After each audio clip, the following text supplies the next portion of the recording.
Hello guys, welcome back to my YouTube channel Standout Classes. So today I'm going to start chapter 2, that is Principles of Management. ठीक है, हमने chapter 1 बहुत detail में आपके साथ discuss करा था बिजनेस स्टडीज का क्लास 12. ये क्लास 12 की बात हो रही है. ठीक है, सो अब हम स्टार्ट कर रहे हैं अपना प्रिंसिपल्स ऑफ मैनेजमेंट. हमने मैनेजमेंट क्या होता है, कैसे होता है, सब पढ़ लिया था और थोड़ा बहुत हमने प्रिंसिपल्स के बारे में पढ़ा था प्रीवियस वीडियोस में, है ना, कि क्या होते हैं प्रिंसिपल्स ऑफ मैनेजमेंट, कैसे इवॉल्व करते हैं टाइम टू टाइम, रिजिड नहीं रहते हैं, राइट. तो वही चीज़ अब उसके आगे हम थोड़ा एक्सटेंशन पढ़ने वाले हैं. So management principles have evolved and are in continuous process of evolution. Evolve हो चुके हैं टाइम टू टाइम और आगे भी कॉन्टिन्यूसली ये इवॉल्व होते रहेंगे. जैसे जैसे टाइम आएगा, जैसे जैसे मैनेजर्स डील करेंगे, तो ये जो आपके मैनेजमेंट ऑफ प्रिंसिपल्स है ये इवॉल्व होते रहेंगे. ठीक है, बेसिकली इस चैप्टर में हम प्रिंसिपल्स पढ़ने वाले हैं जो हमें दो प्रोवाइडर्स है. पहला हमारा क्या है, फेडरिक विंस्लो टेलर. सेकेंड है हमारा हेनरी फ्योल. इसको हम FW टेलर भी बोलेंगे शॉर्ट फॉर्म में. ठीक है, और इसको हम क्या बोलेंगे, फ्योल. तो ये हमारे दो प्रोवाइडर्स हैं. बहुत सारे लोगों ने प्रोवाइड करा है, इन्होंने एक सिस्टमैटिक तरीका प्रोवाइड करा. तो इस चैप्टर में हम इनके प्रिंसिपल्स पढ़ेंगे, FW टेलर और फ्योल के. FW टेलर कौन थे, he was an American mechanical engineer. And आपका हेनरी फ्योल कौन थे, he was a French mining engineer. Clear. तो जो FW टेलर उन्होंने हमें क्या दिया, साइंटिफिक मैनेजमेंट के प्रिंसिपल्स, ये बहुत इंपॉर्टेंट है. सिमिलरली जो हेनरी फ्योल थे इन्होंने हमें किसके प्रिंसिपल्स दिए, एडमिनिस्ट्रेटिव प्रिंसिपल्स. याद रखना, scientific management principles were given by FW Taylor and administrative principles were given by Henri Fayol. अभी क्या होते हैं वो भी हम आगे चैप्टर में पढ़ेंगे. ठीक है गाइस, उससे पहले हमें थोड़ा सा प्रिंसिपल्स के बारे में ही पढ़ना पड़ेगा कि प्रिंसिपल्स ऑफ मैनेजमेंट एक्चुअली में है क्या. सबसे पहली चीज, they are not rigid as principles of science. ये चीज मैंने आपको डिटेल में पढ़ाई थी अपनी लास्ट वीडियो में जब हम पढ़ रहे थे principles of management as a art and as a science. तो उसके अंदर हमने पढ़ा था कि जो प्रिंसिपल्स ऑफ साइंस होते हैं वो रिजिड होते हैं, जैसा है वैसी होगा, पर जो प्रिंसिपल्स ऑफ मैनेजमेंट होते हैं वो साइंस की तरह रिजिड नहीं होते. They can be mould, they can be used according to the situation, they can be modified according to the situation. ठीक है, क्यों, because they deals with the human behaviour. वो क्या, क्योंकि जो आप प्रिंसिपल्स ऑफ मैनेजमेंट है ना वो ह्यूमन के बिहेवियर पे लगा रहे हो, और ह्यूमन का बिहेवियर सबका सेम तो नहीं होता, हर ह्यूमन का डिफरेंट डिफरेंट बिहेवियर होता है.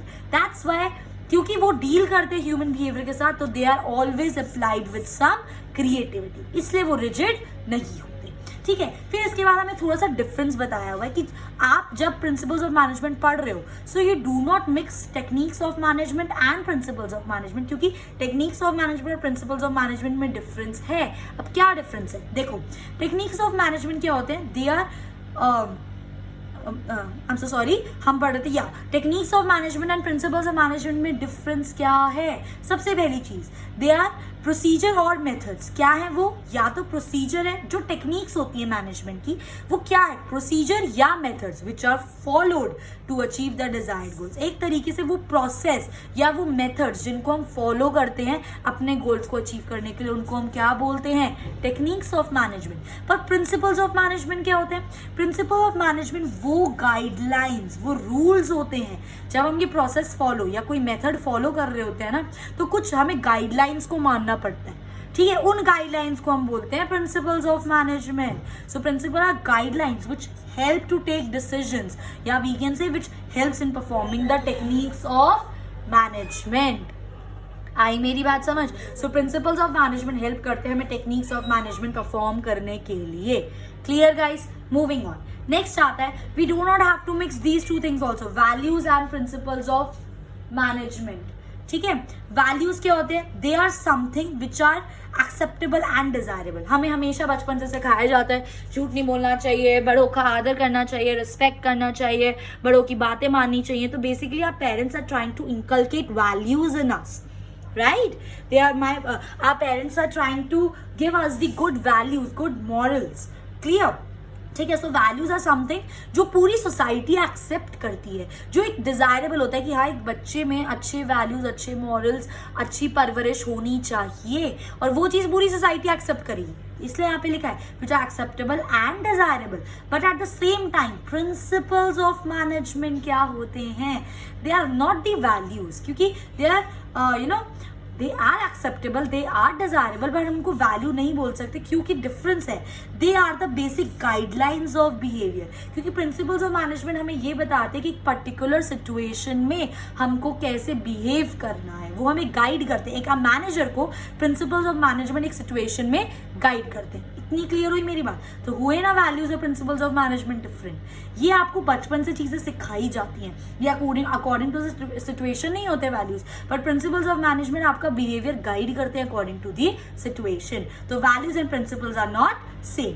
बट मैंने यहाँ पे एक बात लिखी है, values can't be neglected while following principles of management. जब आप प्रिंसिपल्स ऑफ मैनेजमेंट फॉलो कर रहे हो, आप अपने वैल्यूज को ध्यान में रखते हुए करो. आई मेरी बात समझ? They go hand in hand. Clear? Okay, so अब हमने फिर से रिवाइज कर लिया प्रिंसिपल्स ऑफ मैनेजमेंट क्या होता है. मैंने आपको डिफरेंस बता दिया कि कैसे वो टेक्निक्स ऑफ मैनेजमेंट से डिफरेंट है एंड कैसे वो वैल्यू से डिफरेंट है. अब इसी के बेस पे हम लोग स्टार्ट करने वाले guys. Features, nature and characteristics. कुछ भी बोल लो, फीचर्स बोल लो, नेचर बोल लो या कैरेक्टरिस्टिक्स, एक ही बात है ऑफ प्रिंसिपल्स ऑफ मैनेजमेंट. क्या होता है? सबसे पहला आता है, तीन तीन करके पढ़ेंगे. First is a universal applicability. नाम से ही पता चल रहा है जो हर जगह एप्लीकेबल हो. ठीक है, और ये चीज हमने पढ़ी है that principles of management are applicable in all type of business. चाहे मेरा बिजनेस बड़ा हो, चाहे मेरा बिजनेस छोटा हो, चाहे मेरा रिटेल का बिजनेस हो, चाहे मेरा होलसेल का बिजनेस हो, चाहे मेरा ट्रेडिंग का बिजनेस हो, चाहे मेरा मैन्युफैक्चरिंग का बिजनेस हो. प्रिंसिपल्स मैनेजमेंट के बिना कोई बिजनेस नहीं चल सकता. जहां मैनेजमेंट है वहां प्रिंसिपल्स ऑफ मैनेजमेंट भी हैं. So they are apply to all type of business. ठीक है, हाँ वो एक अलग बात है. जो एप्लीकेबिलिटी होती है वो डिपेंड कर सकती है. स्मॉल बिजनेस में ज्यादा प्रिंसिपल्स नहीं अप्लाई हो रहे, बट लार्ज बिजनेस में ज्यादा प्रिंसिपल अप्लाई हो रहे हैं. सो बेसिकली एप्लीकेबिलिटी डिपेंड कर सकती है नेचर ऑफ बिजनेस पे. फॉर एग्जाम्पल मैं आपको बताऊं, अगर मेरा ट्रेडिंग बिजनेस है और मेरा एक मैन्युफैक्चरिंग बिजनेस है. ट्रेडिंग बिजनेस क्या होता है? Buying and selling. मैन्युफैक्चरिंग क्या होता है? प्रोड्यूस करना. तो कितने ज्यादा दो अलग बिजनेस है, दोनों में लगेंगे principles of management, but applicability जो आपकी मैन्युफैक्चरिंग में होगी वो ज्यादा होगी एज कंपेयर टू ट्रेडिंग. तो वो डिपेंड करता है, लगेंगे हर जगह, बट डिपेंड करता है कि किस इंटेंसिटी से किस बिजनेस में लग रहा है. तो that depends upon the nature of the business. So applicability depends कि किस टाइप का आपका बिजनेस है. ठीक है, for example greater productivity work should be divided into small task. वो बोल रहा है कि अगर ग्रेटर प्रोडक्टिविटी कोई, फॉर एग्जाम्पल ये मैन्युफैक्चरिंग का ही है कि अगर बहुत ज्यादा आपको प्रोडक्शन करना है तो आप हर प्रोडक्शन को छोटे छोटे पार्ट्स में डिवाइड कर दो. अब ये वाला जो आपका प्रिंसिपल था, division of work is a principle. अब ये जो मेरा प्रिंसिपल है, क्या मैं इसको ट्रेडिंग में अप्लाई कर सकती हूँ? ठीक है, फॉर एग्जाम्पल छोटे लेवल की ट्रेडिंग है, 2-3 जने कर लेंगे, बट अगर बड़े लेवल की ट्रेडिंग हो तो हो सकता है मैं वहां पे उसको डिवाइड कर दूं. समझ रहे हैं मेरी बात? तो डिपेंड करता है नेचर पर. क्लियर? नेक्स्ट आता है मेरा general guidelines. Principles of management are basically the general guidelines. ये तो अभी हमने पढ़ा ही है. ठीक है, यहाँ पे भी पढ़ाया था मैंने आपको. So principle are general guidelines for actions for but not readymade solutions. मतलब कहने का मतलब ये है, यहाँ पे कहने का मतलब ये कि जो प्रिंसिपल गाइडलाइंस है वो आपको जो आप एक्शन लेने वाले हो उसको गाइड कर सकते हैं कि ये नहीं ये करो, ये नहीं ये करो. ठीक है, बट आपको आपकी प्रॉब्लम का वो रेडीमेड सोल्यूशन नहीं दे सकता. बस आपकी हेल्प कर सकता है आपकी प्रॉब्लम को सॉल्व करने, बट नो रेडीमेड सोल्यूशन. ठीक है, तो दिस इज बिकॉज, ऐसा क्यों होता है कि वो प्रिंसिपल जो गाइडलाइंस है वो हमें रेडीमेड सोल्यूशन नहीं दे सकते? Because business environment is very dynamic. ये चीज मैंने आपके साथ डिस्कस करी हुई है. जो बिजनेस एनवायरनमेंट होता है इट कीप्स ऑन चेंजिंग. कभी कुछ पॉलिटिकल इंटरफेरेंस हो रहा है, कभी कोई लीगल दिक्कत आ रही है, कभी कोई टेक्नोलॉजिकल चेंज आ रहा है. तो जो बिजनेस एनवायरनमेंट है वो चेंज होता ही रहता है. ठीक है, इस वजह से जो प्रिंसिपल्स होते हैं वो एग्जैक्ट सोल्यूशन तो नहीं बता सकते आपको, बट आपकी हेल्प कर सकते हैं आपकी प्रॉब्लम को सॉल्व करने में. For example in dealing with the situation of conflict between 2 departments. ठीक है, अब 2 डिपार्टमेंट्स के बीच में कॉन्फ्लिक्ट चल रहा है. ठीक है, अब हर एक मैनेजर के पास एक बेसिस है कि आप किस बेस पे उस चीज को सॉल्व करो. कैसे सॉल्व करेंगे हम उन कॉन्फ्लिक्ट्स को गाइस? हम सॉल्व करेंगे उनको इस तरीके से कि आराम से हमारा काम भी बन जाए और हमारे जो ऑर्गेनाइजेशन की गोल्स हैं वो भी अचीव हो जाएं. समझ रहे हो मेरी बात? तो प्रिंसिपल्स ऑफ मैनेजमेंट मुझे हेल्प करेंगे वो चीज करने में.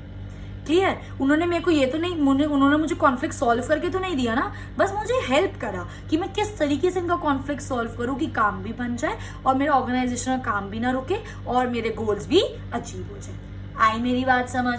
नेक्स्ट आता है आपका form by practising and experimentation. ये तो हमने लास्ट चैप्टर में डिटेल में भर कर पढ़ा है कि जो भी हमारे प्रिंसिपल्स फॉर्म हुए हैं वो बहुत बार एक्सपेरिमेंट से, बार डिफरेंट सिचुएशन से, डिफरेंट प्रैक्टिस से फॉर्म हुए हैं। ठीक है, so they are form by different experiments of the managers. For example, to solve the problem of fatigue of workers in a factory. ये क्या होता है fatigue का मतलब होता है टायर्डनेस। ठीक है, कि अब वर्कर्स हमारे काम करते करते बहुत ज़्यादा थक रहे हैं, तो अब इसका क्या सोल्यूशन निकाला जाए।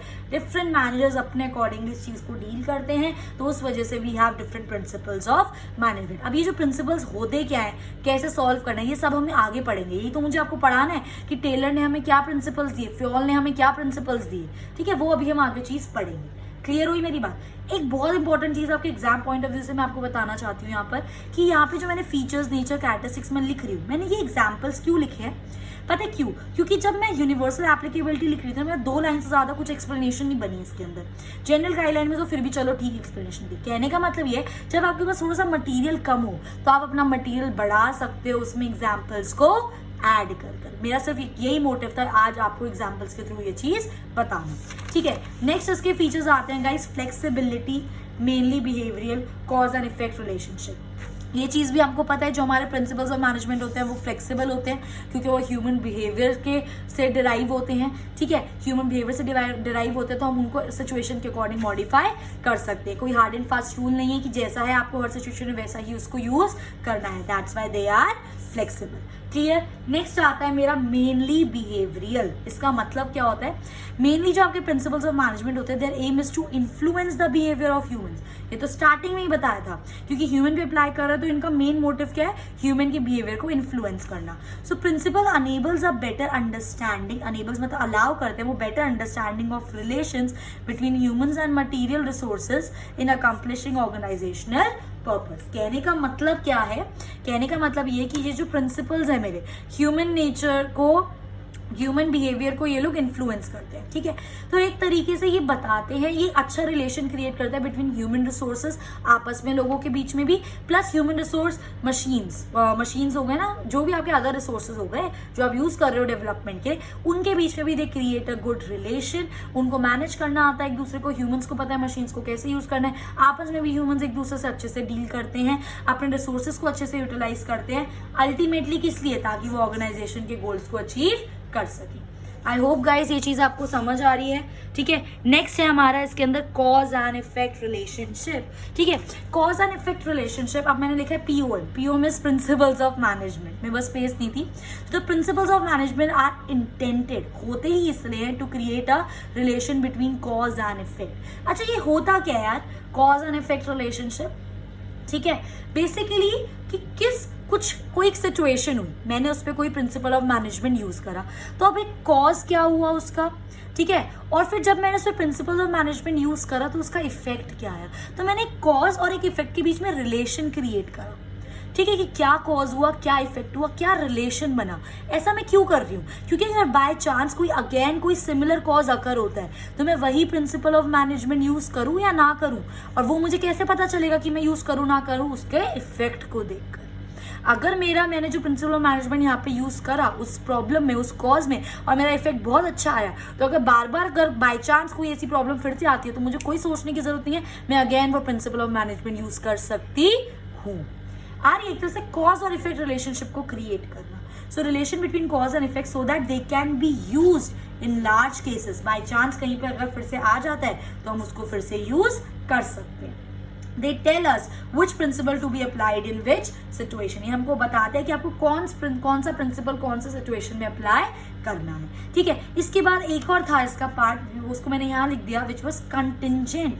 Contingent का मतलब क्या होता है, रिस्की, अनसर्टेनिटी, फ्यूचर किसी को नहीं पता, ना आपको पता है ना मुझे पता है, कुछ भी सिचुएशन आ सकती है, तो प्रिंसिपल्स ऑफ मैनेजमेंट आप सिचुएशन के अकॉर्डिंग ही यूज करोगे। That's why principles of management are contingent.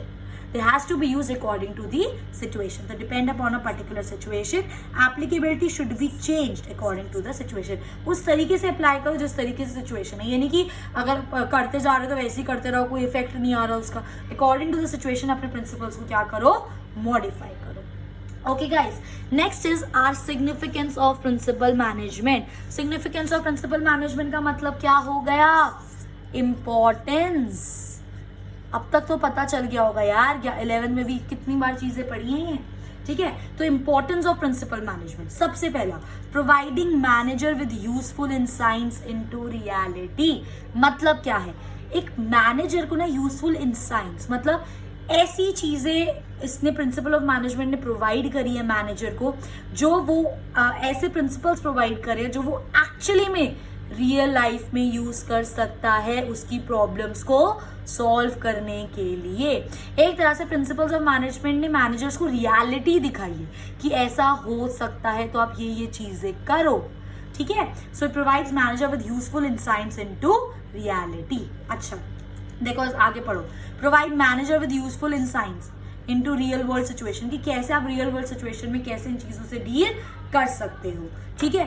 It add to their knowledge, obviously बात है, आपके जितने भी प्रिंसिपल्स ऑफ मैनेजमेंट जो अभी आगे पढ़ेंगे चैप्टर में, it add to their knowledge, वो उनकी नॉलेज को हेल्प करेगा, ठीक है। It adding to their ability, increasing their understanding, है ना। So help them to learn from the past mistakes. जो प्रिंसिपल्स ऑफ मैनेजमेंट, ऑब्वियसली बात है, अब एक मैनेजर बचपन से तो पैदा नहीं होता सीख के कि कैसे कैसे परफेक्ट हो जाए, बिल्कुल कौन सा प्रिंसिपल मैनेजमेंट यूज करना है, तो वो अपने एक्सपीरियंस से सीखता है, तो वो अपनी पास्ट गलतियों से सीखता है, और प्रिंसिपल्स ऑफ मैनेजमेंट उनको अलाउ करते हैं गलतियों से सीखना और फिर आगे फ्यूचर में फटाफट से डिसीजन लेना।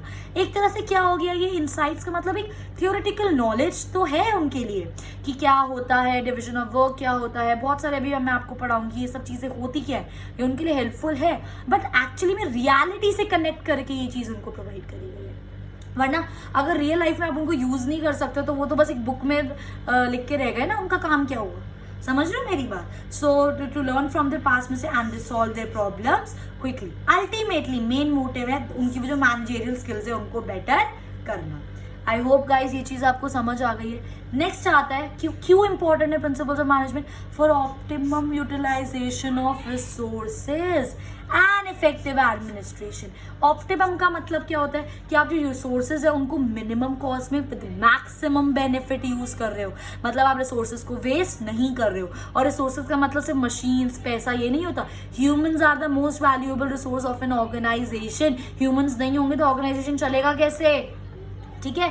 सो human and material resources are limited available. Obviously बात है, ये चीज आपने पढ़ी 11th में, हमारे पास रिसोर्सेज लिमिटेड है। माइक्रो में पढ़ा है, नहीं पढ़ा, ठीक है। सो लिमिटेड अवेलेबल रिसोर्सेज होते हैं तो उनको बहुत ध्यान से हमको बहुत ऑप्टिमली मतलब विदाउट वेस्टेज मिनिमम कॉस्ट में उनको यूज करना है। So they are optimally use, therefore wastage should be avoided. उनको ऑप्टिमली यूज करो ताकि उनकी वेस्टेज ना हो।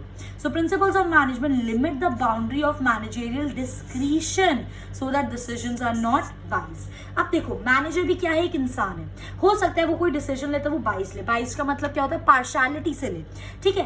तो प्रिंसिपल्स ऑफ मैनेजमेंट ने एक ऐसा बेस प्रोवाइड करा है, एक ऐसी बाउंड्री सेट कर दी कि जिसके अंदर कोई भी अगर मैनेजर डिसीजन ले रहा है तो वो बाइस डिसीजन ना ले पाए। क्लियर, वो बाउंड्रीज, मैनेजरियल डिस्क्रिप्शंस भी बेसिकली जो मैनेजर डिसीजंस होंगे, एक प्रिंसिपल मैनेजमेंट ने एक ऐसा बेस सेट करा है जिसके अंदर वो जो मैनेजर डिसीजन ले रहे हैं वो बाइस, वो पार्शियल ना हो।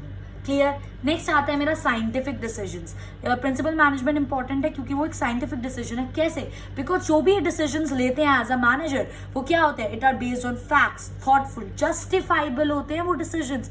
क्योंकि यार मैनेजमेंट में हमने कितनी सारी चीजें पढ़ी थी ना अपने लास्ट चैप्टर में, कितनी सारी चीजें होती हैं, तो उन्हीं चीजों को मद्देनजर रखते हुए एक मैनेजर अपना डिसीजन लेता है जितनी उसके पास नॉलेज होती है ना। तो always they are based on something. Obviously बात है, मैं आउट ऑफ द सडन हवा में तो कोई डिसीजन नहीं लूंगी एज अ मैनेजर, वो डिसीजन लेने का मेरा कोई बेस होगा, मेरा कोई रीजन होगा। दैट्स वाई इनको साइंटिफिक डिसीजन बोला गया, because they are based on facts, thoughtful, और हर डिसीजन जस्टिफाइबल है। जस्टिफाइबल मतलब हर डिसीजन का मेरे पास एक जस्टिफिकेशन है कि मैंने ये डिसीजन क्यों लिया। Clear. They must be timely, जो डिसीजन होता है टाइमली होना चाहिए और रियलिस्टिक होना चाहिए। ये नहीं कि फेरी वर्ल्ड से हम लोग अपना कोई डिसीजन लेकर आ रहे हैं, ऐसा नहीं। रियलिस्टिक, रियल लाइफ से रिलेटेड आपका डिसीजन होना चाहिए। And they are not biased and are based on objective assessment of the situation. जो आपके डिसीजंस होते हैं वो आपके बाइस्ड नहीं होते, ये चीज मैंने अभी आपको बताई। And they are based on objective assessment of situation. इसका मतलब क्या है कि जो आपकी सिचुएशन है उसको पूरा अच्छे से पहले एनालाइज करा जाता है, उसको पूरा अच्छे से असेस करा जाता है, उसके बेस पे आपका ये डिसीजन लिया जाता है। सो आई होप गाइस ये चीज आपको अच्छे से क्लियर हो गई होगी। मूविंग ऑन, लास्ट 3 चीजें, ठीक है। अब आता है आपका meeting environmental requirement changes. Meeting changing environmental requirement, जो आपकी जो प्रिंसिपल मैनेजमेंट है बहुत ज़्यादा इंपॉर्टेंट है, क्योंकि इन्वायरमेंट चेंज हो रहा है, होता रह रहा है। और जो ऑर्गेनाइजेशन इन्वायरमेंट के चेंजेस को अडेप्ट नहीं करेगा वो सक्सेसफुल नहीं हो सकता। So to meet the environment के changes, principles are important as they are modified and as they can be modified easily according to the situation. क्योंकि अब इसकी एक्सप्लेनेशन कम थी तो मैंने इसके साथ क्या लिख दिया, एग्जाम्पल। आपको भी ऐसी काम करना है। For example, management principles are flexible and emphasise division of work and specialisation. ध्यान से समझना अब क्या समझाने वाली हूँ। ये जो आपके मैनेजमेंट प्रिंसिपल्स होते हैं फ्लेक्सिबल होते हैं। फ्लेक्सिबल का मतलब you can modify them according to the situation, ठीक है। And they emphasise on division of work. Division of work भी एक प्रिंसिपल ऑफ मैनेजमेंट है, जो भी हम आगे डिटेल में पढ़ेंगे, ठीक है। तो मेन इनका मतलब क्या होता है कि आप अपने काम को डिवाइड करो, स्पेशलाइज करो। आजकल के टाइम में बिजनेस चेंज हो रहा है, स्पेशलाइज वर्क हर एक ऑर्गेनाइजेशन को चाहिए ताकि वो बिजनेस एनवायरनमेंट में सर्वाइव कर सके। तो उस स्पेशलाइज वर्क के लिए लोग क्या कर रहे हैं, आउटसोर्सिंग कर रहे हैं, ठीक है। आउटसोर्सिंग का मतलब क्या होता है गाइस, आउटसोर्सिंग का मतलब होता है कि जब कोई आपको मेन अपनी ऑर्गेनाइजेशन की एक्टिविटी करानी है और उसके लिए आपके पास विद इन द लोग अवेलेबल नहीं है। मतलब हो सकता है मुझे कोई मेन एक्टिविटी अपनी ऑर्गेनाइजेशन करानी है और मेरी ऑर्गेनाइजेशन में कोई स्पेशलिस्ट नहीं है उस एक्टिविटी को करने के लिए, तो मैं बाहर से लोगों को हायर करूंगी उस जॉब के लिए, उस पर्टिकुलर काम के लिए। That is known as outsourcing. आई मेरी बात समझ, ठीक है। इतना ही समझो, आगे चैप्टर में डिटेल में बात करेंगे, ठीक है। नेक्स्ट आता है मेरा फुलफिलिंग ऑफ सोशल रिस्पॉन्सिबिलिटी, ठीक है। अगेन ये चीज हमने डिस्कस करी, एक ऑर्गेनाइजेशन का प्रॉफिट मोटिव तो होता ही होता है, eight the same time social responsibility भी अब है, क्योंकि जो ऑर्गेनाइजेशन अपनी सोशल रिस्पॉन्सिबिलिटी फुलफिल नहीं करेगा वो लॉन्ग टर्म में सर्वाइव नहीं कर पाएगा। सो प्रिंसिपल्स ऑफ मैनेजमेंट भी इस तरीके से मॉडिफाई हुए हैं, इस तरीके से इवॉल्व हुए हैं कि वो अपनी सोशल रिस्पॉन्सिबिलिटी को फुलफिल करना ही पड़ेगा ऑर्गेनाइजेशंस को। So management theory have evolved in this context, है ना। सो दे हैव इवॉल्व्ड, क्योंकि उनको पता है कि सोशल रिस्पॉन्सिबिलिटी के बिना एक ऑर्गेनाइजेशन सर्वाइव नहीं कर पाएगा, तो उन्होंने भी उसके अंदर इवोल्यूशन आया, ठीक है। So if one want to talk of equity today, अगर कोई आज इक्वालिटी की बात करे, it does not apply to wages alone. ये नहीं कि हम हर लेबर को उनके जितना वो काम कर रहे हैं उतने प्रोवाइड कर रहे हैं, तो उनकी वेजेस प्रोवाइड कर रहे हैं, दैट इज इक्विटी। बट आज के टाइम में दैट इज नॉट सफिशिएंट, ठीक है। सो आज के टाइम में और क्या जरूरी है, value to the customer, customer को वैल्यू प्रोवाइड करो, इन्वायरमेंट का ध्यान रखो, ठीक है। For environment dealing with business associate would also come under principles. Wages को इक्वल वेजेस तो प्रोवाइड कर रहे हो लेबर्स को, वो तो ठीक है, पर वो अकेले आप सफिशिएंट नहीं है। सोसाइटी का ध्यान रखना, आपके लोगों का ध्यान रखना, आपके कस्टमर्स का ध्यान रखना, ये भी इंपॉर्टेंट है, और प्रिंसिपल्स ऑफ मैनेजमेंट ये चीज प्रोवाइड करते हैं, which is again important. Clear. Next आता है मेरा management training education and research. ये तो है ही, प्रिंसिपल्स ऑफ मैनेजमेंट क्या प्रोवाइड करते हैं, ट्रेनिंग उस पर्टिकुलर फील्ड में, एजुकेशन, रिसर्च। आप MBA कर लो, आप कोई पर्टिकुलर मैनेजिंग कोर्स कर लो, वो आपको सब basic training education research provide करेंगे। तो सबसे पहली चीज आपको क्या पढ़ाएंगे, वो मैनेजमेंट क्या होता है, प्रिंसिपल्स ऑफ मैनेजमेंट क्या होता है। तो प्रिंसिपल्स ऑफ मैनेजमेंट इंपॉर्टेंट है लोगों को ट्रेनिंग, एजुकेशन और रिसर्च मैनेजमेंट से रिलेटेड में प्रोवाइड करने में। आई बात समझ। So they are use as the basis of training का बेस, एजुकेशन एंड रिसर्च, ठीक है। मतलब इनके यूज करके ट्रेनिंग, एजुकेशन, रिसर्च प्रोवाइड करी जाती है, and they provide basic ground work for development of management as a discipline. ये एक्चुअली में प्रिंसिपल्स ऑफ मैनेजमेंट बेस है, जिसके बेस पर ट्रेनिंग, एजुकेशन, रिसर्च दी जा रही है यूथ को।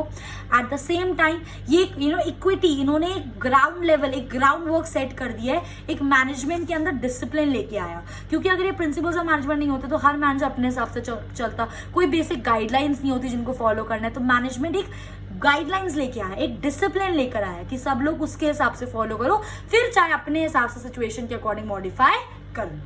आई मेरी बात समझ। एंड लास्ट पॉइंट, यहाँ पे खत्म हो गया टॉपिक। मैंने एक बहुत इंपॉर्टेंट चीज लिखी है आप लोगों के लिए guys, that the principle of management derive their significance from their utility. इसके आगे लिखा आ जाएगा एक्सप्लेन। तो बच्चों को समझ ही नहीं आएगा इसके अंदर हम लिखें क्या, लाइन को पढ़कर समझ आ रहा है? Principle of management derive their significance from their utility, explain. क्या लिखना है इसके अंदर? तो यही चीजें मैं आपको बताना चाह रही हूँ कि गाइस जब भी आप इंपॉर्टेंस पढ़ते हो, फीचर्स पढ़ते हो, एडवांटेजेस पढ़ते हो, डिसएडवांटेजेस पढ़ते हो, आगे पीछे की लाइंस को भी पढ़ा करो, क्योंकि वो क्या करते हैं, स्टार्टिंग पैराग्राफ या कंक्लूडिंग पैराग्राफ में से कोई एक लाइन उठा लेंगे और उसके आगे लिख देंगे एक्सप्लेन। तो बच्चों को समझ ही नहीं आता कि उसके अंदर क्या लिखना है। तो आपको इन लाइन्स को एनालाइज करना आना चाहिए। The principles of management derive their significance, importance. देखो इसमें तो डायरेक्टली वर्ड आ गया सिग्निफिकेंस, तो इस वाली लाइन के अंदर ये 6 मार्क का आ जाता है, तो हम क्या लिखेंगे, significance of principles of management. तो इस तरीके से आपको एनालाइज करना पड़ेगा, क्वेश्चन पढ़ना पड़ेगा।